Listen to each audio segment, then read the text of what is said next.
Hello friends, एक बार पुनः मैं राजेश आप सभी को आपके अपने YouTube channel unique math with Rajesh sir में स्वागत करता हूं। फ्रेंड्स, आज हम सब क्लास 10th मैथ एनसीईआरटी के चैप्टर नंबर 9 जिसका नाम है कि त्रिकोणमिति के कुछ अनुप्रयोग। ठीक है फ्रेंड्स, तो आज हम सब त्रिकोणमिति के कुछ अनुप्रयोग के प्रश्नावली 9A के प्रश्न नंबर 15 से लेके प्रश्न नंबर इसके आगे तक के प्रश्नों पर चर्चा करेंगे। ठीक है फ्रेंड्स, और ये वीडियो आपके लिए आज वेरी इंपॉर्टेंट होने वाली है, बहुत इंपॉर्टेंट होने वाली है। सो आप इसको कंसंट्रेट होकर पूरा जरूर देखें। ठीक है फ्रेंड्स, जैसा कि आपको पता है पिछले वीडियो में हमने प्रश्न नंबर 14 तक के प्रश्नों पर चर्चा करा था। आई होप वो आपको वीडियो अच्छी जरूर लगी होगी। तो आज हम सब 15 से आगे के तक के प्रश्नों पर चर्चा करेंगे और चलते हैं। प्रश्न 15 क्या कहता है? कहता है एक नाव से नदी के किनारे की इमारत के एक प्रकाश स्रोत का उन्नयन कोण 30 अंश देखा गया। एक नाव से एक नदी के किनारे कोई इमारत है, एक नदी है, सपोज करिए ये नदी है, ये क्या है? ये नदी है और यहां क्या है? एक इमारत है। ठीक है, इमारत है और इमारत पर यहां कोई प्रकाश स्रोत लगा है, यानी बल्ब लगा है। ठीक है, और एक नाव यहां है। इस नाव से नदी, ये प्रकाश स्रोत का जो उन्नयन कोण है वो कितना देखा गया? वो देखा गया 30 अंश। ठीक है फ्रेंड्स, फिर से एक बार समझे। कहता है एक नाव से एक नदी, ये नदी है और नदी के किनारे एक इमारत बनी हुई है और उस इमारत पर एक प्रकाश स्रोत लगा है, यानी बल्ब लगा है। उस बल्ब से इस नाव से इसका उन्नयन कोण जो है वो कितना अंश देखा गया? वो 30 अंश। सुना? नाव से देखा गया, कहां देखा गया? प्रकाश स्रोत को देखा गया, और जब देखा गया तो इस नाव से इसके शिखर का उन्नयन कोण जो है, उस प्रकाश स्रोत का जो उन्नयन कोण है वो कितना पाया जाता है? वो 30 अंश पाया जाता है। यहां पे क्वेश्चन तो आपका कंप्लीट हो गया। ठीक है, कहता है 4 मिनट बाद उसी नाव से प्रकाश स्रोत का उन्नयन कोण कितना हो गया? 60 अंश हो गया। यानी नाव धीरे धीरे चलती गई, जब 4 मिनट बाद हो गए, 4 मिनट बीत गए, तब ये देखा गया कि नाव से इसी प्रकाश स्रोत का जो उन्नयन कोण है वो कितना हो गया? वो हो गया 60 अंश। ठीक ना? इस प्रकाश स्रोत से इस नाव का जो उन्नयन कोण हो गया वो कितना हो गया? वो हो गया 60 अंश। ठीक ना? ये कितने मिनट बाद है? ये 4 मिनट बाद इसका जो कोण है ये 30 से बढ़कर 60 अंश हो गया। अब कहता है कि ज्ञात कीजिए कि नाव को इमारत के पास, यानी 4 मिनट में तो यहां तक पहुंच गई है, अब इस 4 मिनट के बाद इमारत के पास तक पहुंचने में कितना और समय लगे? ये जो नाव है इस यहां से इमारत के पास तक पहुंचने में कितना और समय लेगी, ये आपसे पूछा जा रहा है। ठीक है फ्रेंड्स, तो इसको कैसे सॉल्व करेंगे? सबसे पहले हम इसका नेमिंग कर लेते हैं। इसको हम ए मान लेते हैं, इसको बी मान लेते हैं, इसको सी मान लेते हैं और इसको डी मान लेते हैं। क्लियर? तो यहां हम क्या लगाएंगे? सबसे पहले ये देखते हैं, ये दो समकोण त्रिभुज बना, एक तो ये बना ए बी सी बना और एक बना ए बी डी बना, दो समकोण त्रिभुज बना है। इसको हम क्या करेंगे? सॉल्व करेंगे। कैसे सॉल्व करेंगे? आइए देखते हैं। यहां से इसको हम h मान लेते हैं। भाई इमारत की हाइट कितनी है? आई डोंट नो, तो हमने इस इमारत की हाइट को h मान लिया। ओके, चलते हैं। लेकिन कैसे? कि समकोण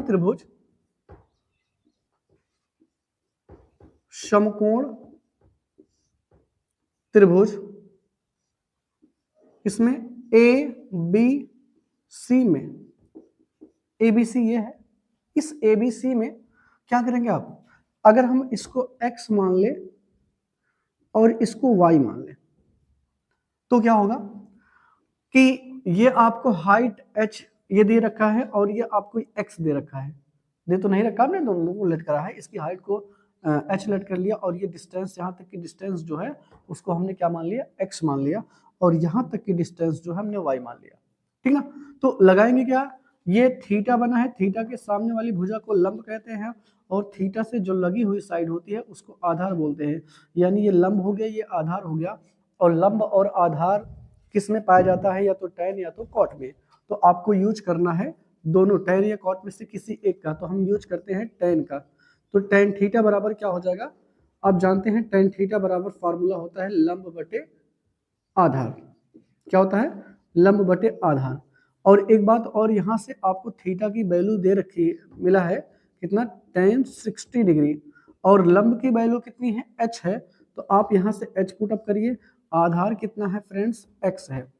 ओके, क्लियर हो गया। अब यहाँ से क्या करना आपको, ये रूट tan 60 की वैल्यू क्या होती है, tan 60 की जो वैल्यू होती है वो होती है √3, होती कि नहीं, बिल्कुल होती है। tan 60 की जो वैल्यू होती है वो होती है √3। यहाँ से h/x और यहाँ से क्रॉस मल्टीप्लिकेशन करेंगे तो हो जाएगा x√3 = h, और ये इक्वेशन नंबर कितना हो जाएगा, फर्स्ट। ठीक है फ्रेंड्स, ये आपको अच्छे से समझ आया। हमने इस त्रिभुज में इसका प्रयोग करके हमने h का मान निकाल लिया। अब आपको क्या करना है, ABD यानी ये बड़े वाले त्रिभुज में लेना है। तो कैसे लेंगे, लिखेंगे पुनः समकोण त्रिभुज, समकोण त्रिभुज किसमें, ABD में। ABD में क्या करेंगे, वहां भी आपको ये दिख रहा है थीटा, आपको दिखा 30 अंश, 30 अंश के सामने वाली भुजा जो होगी वो क्या होगी, लंब होगी। और 30 अंश से जो भुजा ये लगी हुई है, यानी ये टोटल BD ये जो आपकी क्या होगी, ये इसकी टोटल होगी आधार। तो यहाँ से आपको यूज करना है tan थीटा बराबर क्या हो जाएगा, लंब बटे आधार, और थीटा के प्लेस पे कितना दे रखा है, 30 अंश, और लंब कितना है h, आधार कितना है, ये x है और ये y है, यानी टोटल हो जाएगा x + y। ठीक है, आई होप आपको ये अच्छे से सुनना होगा। चलते हैं अब, tan 30 की वैल्यू क्या होती है, tan 30 की वैल्यू होती है 1/√3, यानी h/x + y। ठीक है, क्रॉस मल्टीप्लिकेशन करेंगे तो यहाँ से मिलेगा x + y बराबर x + y बटे में √3, ये मिलेगा। इसको हम इक्वेशन क्या बना लें, सेकंड बना लेते हैं। ठीक है ना, तो अब ये इक्वेशन सेकंड बन गया। तो अब क्या करना है, इक्वेशन सेकंड बन गया, सेकंड क्या बनेगा, ये यहां से बन जाएगा, इसको हम क्रॉस मल्टीप्लिकेशन करेंगे, x + y/√3 = h हो जाएगा। ये इक्वेशन नंबर क्या हो गया, ये सेकंड हो गया। ठीक है फ्रेंड्स, अब आप एक बात देख रहे होंगे कि इक्वेशन फर्स्ट और इक्वेशन सेकंड का जो राइट हैंड साइड है वो कैसा इक्वल है। इक्वेशन ये फर्स्ट है, इसका देखिए राइट हैंड साइड बराबर के बाद वाला जो क्या है वो h है, और इक्वेशन सेकंड का जो राइट हैंड साइड है वो भी कैसा है, h है, सेम है। तो यानी इसका मतलब है अगर इस इक्वेशन फर्स्ट और सेकंड के राइट हैंड साइड सेम है तो इसका मतलब है कि इसके लेफ्ट हैंड साइड भी कैसे होंगे, सेम होंगे, बिल्कुल सेम होगा। तो यहाँ से करना क्या है कि लिखेंगे समीकरण 1 और समीकरण 2 से, यहाँ लिख लेते हैं समीकरण 1 तथा समीकरण कितने से, ये 2 से। क्या करना है, समीकरण 1 का लेफ्ट हैंड साइड क्या है, h√3, क्या है फ्रेंड्स, h√3 है, और समीकरण 2 का लेफ्ट हैंड साइड क्या है, x + y अपान में √3, यही है। इसको अगर हम क्रॉस मल्टीप्लिकेशन करेंगे तो ये हो जाएगा, करड़ी में 3 का गुणा इसमें होगा तो केवल 3 हो जाएगा, यानी हो जाएगा ये कितना, x√3 × 3 बराबर क्या होगा, x + y, और यहां से कितना हो जाएगा 3x बराबर x + y। ठीक ना, और यहां से ये आएगा तो हो जाएगा 3x -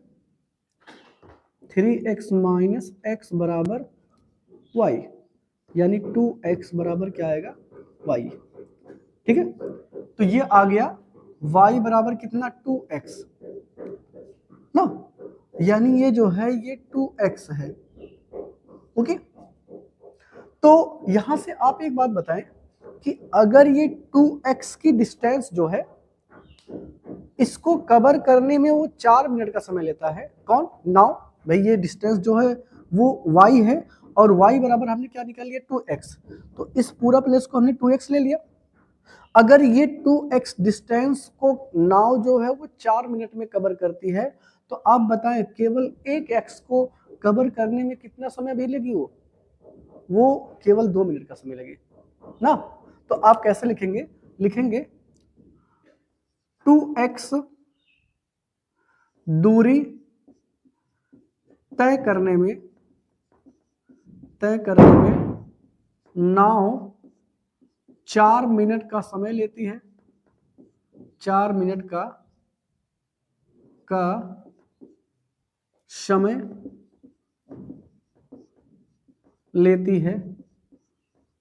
तो एक x या केवल x दूरी तय करने में लगा समय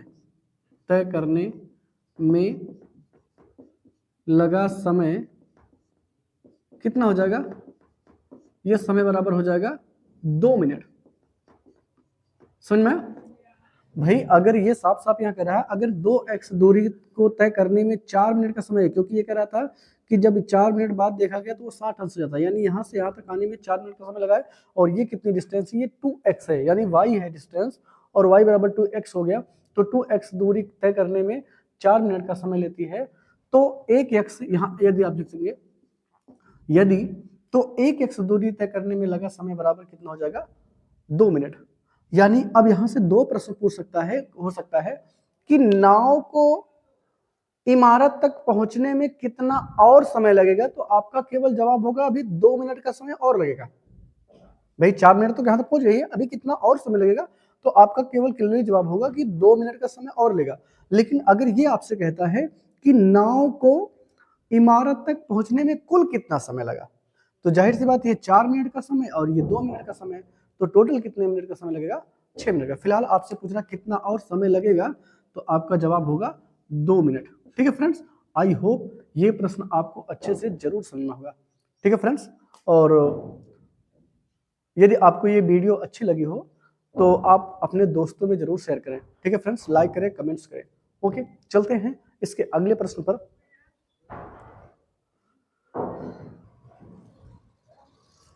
चलते हैं फ्रेंड्स, इस प्रश्नावली का प्रश्न नंबर 16 है। कहता है कि भूमि के एक बिंदु से, यानी ये भूमि है ये, और इसके एक बिंदु से, यहां से भूमि के एक बिंदु से एक 20 मीटर ऊंचे भवन, यानी एक क्या है? 20 मीटर ऊंचा एक भवन है, ऐसे ये है 20 मीटर क्या है? ऊंचा एक भवन है। ये अभी इसको मानते हैं, ये क्या है? ये 20 मीटर एक ऊंचा क्या है? यहां तक ये 20 मीटर ऊंचा एक क्या है? ये भवन है। फिर से एक बार समझे कि भूमि के एक बिंदु से एक 20 मीटर ऊंचे भवन के शिखर पर, यानी ये भवन होगा, इसके शिखर पर एक संचार मीनार लगी है। एक संचार मीनार, ये संचार कोई टावर टाइप में है, ये संचार मीनार है, ये यहां पे लगी है। कि आधार, संचार मीनार का आधार क्या होगा? ये होगा। और शिखर का उन्नयन, इसका शिखर क्या होगा? ये होगा। यानी जो संचार मीनार है इसका आधार क्या होगा? ये भवन का शिखर होगा। भाई क्योंकि शिखर पर ये खड़ी है, ये मीनार को लगाया गया है, तो संचार मीनार का आधार क्या होगा? भवन का शिखर होगा। तो इस संचार मीनार के आधार और शिखर का उन्नयन कोण क्रमशः कितना है? 45 और 60 है। यानी कहां से? इस भूमि के बिंदु से, तो इसका आधार क्या होगा? ये होगा, आधार ये हो गया। इसका उन्नयन कोण कितना है? 45 अंश है। लेकिन जब यहां से कहां देखा जाता है? इसके शिखर को, किसके शिखर को? इस संचार मीनार के शिखर को देखा जाता है, तब उसका उन्नयन कोण कितना हो जाता है? तब उसका उन्नयन कोण हो जाता है 45 अंश। तब उसका उन्नयन कोण 45 अंश हो जाता है। ये कितना जाता है? 45 अंश।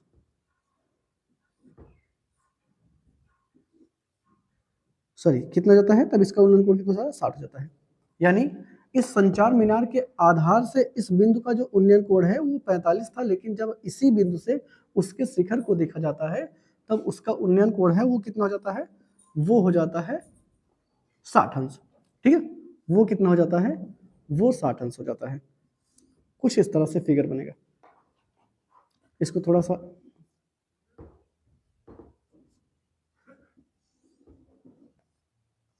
ठीक है, तो ये 60 हो गया और ये 45 हो गया। अब यहां से अगर हम नेमिंग की बात करें तो पूछ रहा है संचार मीनार की ऊंचाई कितनी है। ये जो संचार मीनार है इसकी ऊंचाई हम h मान लेते हैं, तो उसकी नेमिंग करें तो ये a होगा, ये क्या होगा b होगा, और ये क्या होगा c होगा, और ये क्या होगा d होगा। तो इसको हम क्या करते हैं, इसको हम x लेट कर लेते हैं क्योंकि पता नहीं है। तो यहां से आपको दिख रहा होगा दो त्रिभुज दिख रहे हैं, एक तो ये है जिसका नाम है BCD, ये छोटा, और एक बार आपको ACD में लेना है। ठीक है, दोनों त्रिभुजों को हमें बारी बारी से यूज करना है। तो हल कैसे करेंगे, चलते हैं, लिखेंगे समकोण त्रिभुज, समकोण त्रिभुज ए नहीं, इस छोटे वाले में लेते हैं, ये जिसका नाम क्या है BCD में। ओके, तो BCD में लेंगे तो ये कितना अंश कोण बन रहा है BCD में, ये बन रहा है 45 अंश का, यानी 45 के सामने वाली भुजा जो है वो कितना है, लंब होगी ना, और ये 45 से जो लगी हुई भुजा है वो क्या होगी, आधार होगी। तो लंब और आधार किसमें पाया जाता है, वो केवल पाया जाता है tan या cot में। तो दोनों tan या cot में से किसी एक का आपको यूज करना है, तो हम यूज करते हैं tan का। ठीक है, tan थीटा बराबर क्या होगा, लंब बटे आधार होगा। ये रख दीजिए आप, आधार हो गया। और थीटा के प्लेस पे कितना रखना है फ्रेंड्स, थीटा के प्लेस पे आपको 45 रखना है, क्योंकि BCD में 45 की एंगल बन रही है, तो 45 होगा। और ये कितना जगह,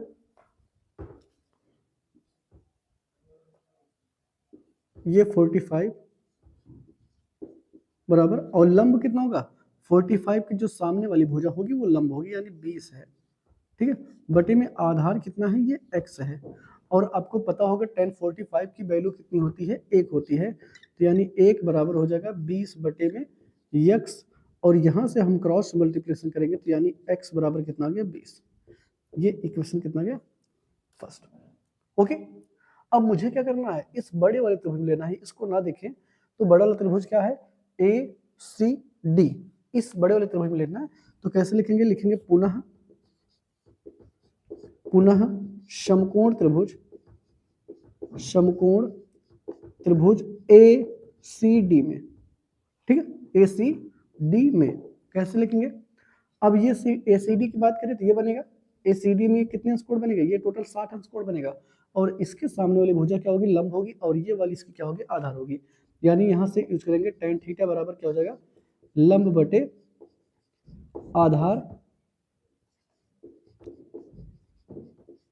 आधार, और यहां से tan थीटा की वैल्यू क्या होगी, 60 होगी, तो 60 रख दीजिए। और यहां से लंब कितना होगा, ध्यान रखना फ्रेंड्स, अब की बार लंब जो है ये टोटल होगा, यानी यहाँ तक की दूरी h है और यहाँ तक की दूरी 20 है, तो ये टोटल कितनी हो जाएगी, 20 प्लस h या h प्लस 20 ना, क्योंकि ये भाई 60 के सामने वाली पूरी साइड है, तो ये पूरी साइड क्या होगी, इतना ये 20 था और इतना ये h है, तो ये टोटल डिस्टेंस क्या होगी, 20 प्लस h। तो लंब क्या हो जाएगा, ये हो जाएगा h प्लस 20, ये 20 प्लस h भी आप कर सकते हो, कोई दिक्कत नहीं है। और ये आधार इसका क्या होगा, x होगा।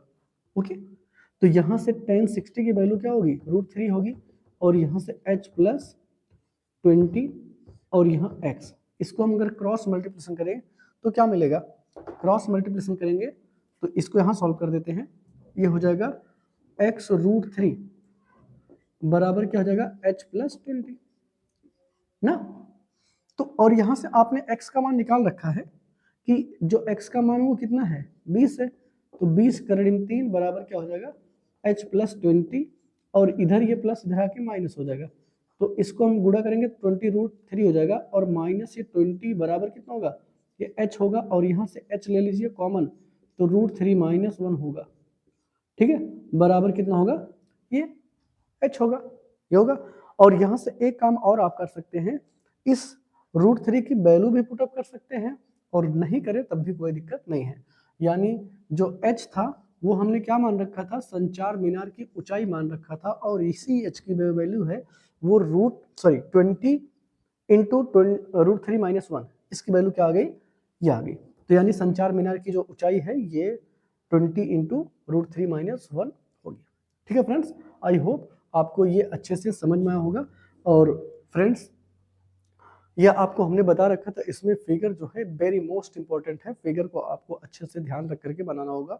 ठीक है, अच्छे से केयरफुल्ली से आपको क्या करना होगा, इस क्वेश्चन को पढ़ना होगा और उसके अकॉर्डिंग आपको फिगर ड्रॉ करनी होगी। ठीक है, और देन आपको क्या करना होगा, सोल्यूशन सॉल्व करना होगा। ठीक है, और एक फ्रेंड्स आपको और खुशखबरी की बात बताएं कि एक सर, बहुत अच्छे सर हैं, धीरज सर हैं, उनसे मैंने आग्रह करा कि आपकी साइंस का जो सिलेबस है वो भी कंप्लीट कराया जाए। तो आज से उन्होंने स्टार्ट करा है। सबसे पहला चैप्टर आपका प्रकाश का प्रवर्तन है, उन्होंने स्टार्ट करा है और बहुत ही अच्छे ढंग से उन्होंने उसको डिस्क्राइब करा है। तो आप प्लीज़ आप उसको ज़रूर देखें। और ठीक है, और अगर आपको वीडियो अच्छी लगे तो आप अपने दोस्तों में शेयर करें। ठीक है, और कमेंट्स में ज़रूर बताएं तो आपको वीडियो कैसी लगी। ठीक है फ्रेंड्स, तो फिलहाल मैं तो ये मैथ का पोर्शन पढ़ा ही रहा हूँ और उम्मीद है आपको ये सब अच्छी लग रही होगी। ठीक है, चलते हैं इसके अगले प्रश्न पर फ्रेंड्स।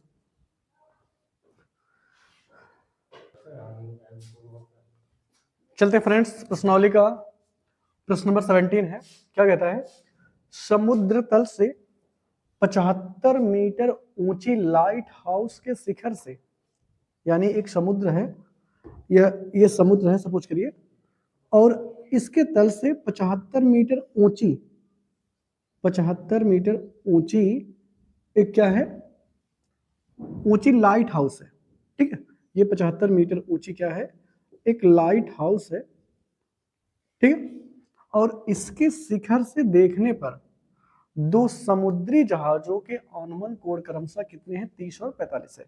यानी इस समुद्र में दो क्या है, नाव है, एक यहाँ है और एक यहाँ है। नाव के जो अनुमान कोण है वो कितना है, वो है 30 और 45। 30 और कितना है, ये 45। इसको थोड़ा सा आज मार कर गड़बड़ है। इसके जो अनुमान कोण है वो कितना है, 30 और 45। यानी पहले वाले नाव से जो अनुमान कोण था वो कितना था, वो 30 अंश था। और ये कितना है, एक बात फ्रेंड्स ध्यान रखना कि जब भी हम इसकी ओर बढ़ेंगे तो कोण का मान बढ़ता है। ठीक है, और जैसे जैसे पीछे जाएंगे तो कोण का मान घटता है। तो हमेशा आप अगर गलती ना करना चाहते हो तो ध्यान रखिएगा, इसके अगर दूर वाले साइड में हमेशा कोण कम वाला होगा। ठीक है ना, यहाँ भी वही हो सकता था लेकिन यहाँ नहीं होगा, क्योंकि जैसे जैसे आप मीनार की ओर बढ़ेंगे, हाउस की ओर बढ़ेंगे या फिर भवन की ओर बढ़ेंगे, जब उसकी ओर बढ़ेंगे तो कोण का मान जो है वो बढ़ता जाता है। ठीक है, जैसे जैसे पीछे आप जाओगे तो उसका कोण का मान क्या होता है, घटता जाता है। तो यहाँ से देखा जाता है, इसके जहाज को देखा जाता है तो कितने कोण बनता है, 30। और जब यहाँ से देखा जाता था तो कितने कोण बनता था, 30। ये वाला 30 अंश कोण बना, और जब इसके दूसरे वाले को देखा गया तो कितना बना, 45 अंश। ठीक है, और उसी के एकांतर कोण की वजह से ये 30 है तो यहाँ भी 30 बन गया, और ये पूरा 45 है तो इसके सामने इधर भी कितना हो गया, 45 अंश हो गया। मेन आपका एंगल तो यहाँ बनता है। ठीक है, लेकिन इसकी एकांतर कोण की वजह से ये एंगल फाइंड हो जाता है, और जब ये एंगल फाइंड हो जाएगा तो हम इसकी डिस्टेंस निकाल सकते हैं, इसकी हाइट निकाल सकते हैं। ओके फ्रेंड्स, फिर से एक बार समझ लेते हैं। कहता था कि एक 75 मीटर क्या है, ये 75 मीटर एक लाइट हाउस है, ये 75 मीटर हाइट ऊंचाई क्या, एक क्या है, लाइट हाउस है। और यहाँ से देखने पर, यहीं से बैठ के देखा जा रहा है, किसको देखा जा रहा है, समुद्र में दो नाव है, एक नाव यहाँ है, एक नाव यहाँ है। तो जब इसको देखा गया तो अनुमान कोण कितना हुआ, 30 अंश। लेकिन जब दूसरे नाव को देखा गया तो अनुमान कोण कितना होगा, 45 अंश। तो अगर ये 30 अंश था तो यहाँ भी 30 अंश हो गया, और अगर ये 45 अंश है तो यहाँ भी कितना हो गया, 45 अंश। और एक बात और कह रहा है कि यदि लाइट हाउस के एक ही ओर दोनों जहाज है, ये दोनों जहाज हैं वो लाइट के एक इधर नहीं है, दोनों एक ही साइड में है, और कहता है एक दूसरे के ठीक पीछे है, यानी ये दोनों एक दूसरे के ठीक पीछे है, तो जहाजों के बीच की दूरी, यानी ये आपको ज्ञात करना है। ठीक है फ्रेंड्स, ये मुझे ज्ञात करना है। तो ये भी आपकी अननोन है, तो इसको हम x सिलेक्ट कर लेंगे और इसको क्या मान लेंगे y। ठीक है, तो ये मुझे क्या करना है, फाइंड करना है। क्या फाइंड करना है, x की y की वैल्यू। ठीक है, और इसको हम ऐसा थोड़ा सा, ये फिगर आपका इंपॉर्टेंट है, जितना आप इसको डेकोरेट कर सकते हो उतना कर लीजिएगा। ठीक है, क्योंकि फिगर पे यहाँ नंबर जो है आपका वो ऑप्टेन हुआ। ठीक, तो इसका नेमिंग करेंगे, तो ये ए हो जाएगा, ये बी हो जाएगा, और ये सी, और ये डी हो जाएगा। ठीक है, तो यहाँ भी आपको दिख रहा होगा ये दो समकोण त्रिभुज दिख रहा है, एक तो ये है छोटा और एक बड़ा त्रिभुज ये दिख रहा है। दोनों त्रिभुजों में हमें बारी बारी से लेकर दो इक्वेशन बनाना है और x और y की वैल्यू फाइंड करना है, लेकिन मुझे केवल चाहिए y की वैल्यू। तो y की वैल्यू फाइंड करने के लिए मुझे x की वैल्यू फाइंड ही करनी पड़ेगी, बिना x की वैल्यू के फाइंड नहीं होगी। तो इसी वजह से हमने इसको x सेलेक्ट करा है। तो लिखेंगे कैसे, लिखेंगे समकोण त्रिभुज, समकोण त्रिभुज ए बी सी में, ए बी सी में क्या यूज होगा, यहाँ ये थीटा दिया, थीटा के सामने वाली भुजा लंब होती है, तो ये आधार है, तो लंब और आधार tan में पाया जाता है। इसी वजह से tan थीटा बराबर क्या होता है, आप जानते हैं, लंब बटे आधार होता है। और थीटा के प्लेस पे कितना आपको रखना है, 45 डिग्री रखना है। 45 हो जाएगा, लंब कितना हो जाएगा, थीटा के सामने वाली 45 के सामने वाली जो है वो हो जाएगी आपका लंब, और थीटा से लगी हुई जो साइड होगी वो हो जाएगी आधार। यानी tan 45 की वैल्यू 1 होती है, और यहाँ से 75/x होगी, और क्रॉस मल्टीप्लिकेशन करेंगे तो 75 आएगा, x बराबर, ये इक्वेशन नंबर फर्स्ट होगा। ठीक है, आई होप ये आपको अच्छे से समझ होगा। इस हमने त्रिभुज से x की वैल्यू फाइंड कर लिया। अब मुझे क्या करना है, इस ए बी डी में बड़े वाले त्रिभुज मिल रहा है, इसको ना देखे तो एक बड़ा त्रिभुज आपको दिख रहा होगा, इस बड़े त्रिभुज का नाम क्या है, ए बी डी। उस ए बी डी में हम यूज करेंगे, कैसे लिखेंगे, पुनः पुनः समकोण त्रिभुज, समकोण त्रिभुज ए बी डी में क्या होगा, ये थीटा है, थीटा के सामने वाली भुजा पूरी क्या हो, लंब होगी, और ये पूरी क्या होगी, आधार होगी। तो यानी tan थीटा बराबर क्या हो जाएगा, लंब बटे आधार। ठीक है, तो थीटा के प्लेस पे कितना हो जाएगा, 30 अंश, और लंब कितना है फ्रेंड्स 75, आधार कितना है x और y, यानी ये डिस्टेंस x थी और ये y थी, total distance x plus y हो जाएगी। और यहाँ से आप जानते हैं कि √30 की वैल्यू जो होती है, सॉरी tan 30 की जो वैल्यू होती है 1/√3 होता है ना। आप बताएं कि tan 30 की जो वैल्यू होती है वो कितना होती है, वो होती है 1/√3। तो हमने tan 30 के प्लेस पे 1/√3 रख लिया है, और यहाँ से 75 बाई क्या हो जाएगा, x प्लस y हो जाएगा, और यहाँ से क्रॉस मल्टीप्लिकेशन करेंगे तो क्या हो जाएगा, x प्लस वाई बराबर 75√3 ना। और यहाँ से x की वैल्यू तो आपको मिला है 75, और ये धन y बराबर क्या हो जाएगा 75√3, और इसको इधर ले जाइए तो y बराबर क्या हो जाएगा 75√3 माइनस 75। ठीक, और यहाँ से 75 ले लीजिए कॉमन, तो अगर हम 75 कॉमन ले लेंगे तो क्या मिलेगा, मिलेगा y बराबर 75 रूट में √3 माइनस 1, ब्रैकेट में √3 माइनस 1। ठीक है, तो ये क्या होगी, ये जहाज के बीच की दूरी हो जाएगी। तो आप यहाँ लिख सकते हैं दोनों जहाजों के बीच की दूरी, दोनों जहाजों के बीच की दूरी, बीच की दूरी वो कितनी हो जाएगी, वो हो जाएगी 75 ब्रैकेट में √3 माइनस 1। ठीक है फ्रेंड्स, तो ये होगी दोनों जहाजों के बीच की दूरी। आई होप फ्रेंड्स ये आपको अच्छे से जरूर समझ में होगा, और यदि आपको कहीं प्रॉब्लम हुई हो तो आप कमेंट बॉक्स में बता सकते हैं। फ्रेंड्स अभी तक आप चैनल को सब्सक्राइब नहीं करे हैं, या फिर आप चैनल पर अभी नए हैं आप, और अभी तक आपने चैनल को सब्सक्राइब नहीं करा, तो प्लीज़ पहले आप चैनल को सब्सक्राइब करें, और साथ में बेल आइकन को प्रेस करना ना भूलें, ताकि कोई भी वीडियो अपलोड हो तो वो वीडियो सबसे पहले आप तक पहुँचे। ठीक है फ्रेंड्स, और आई होप आपको ये वीडियो जरूर अच्छी लगे होगी। Thanks friends.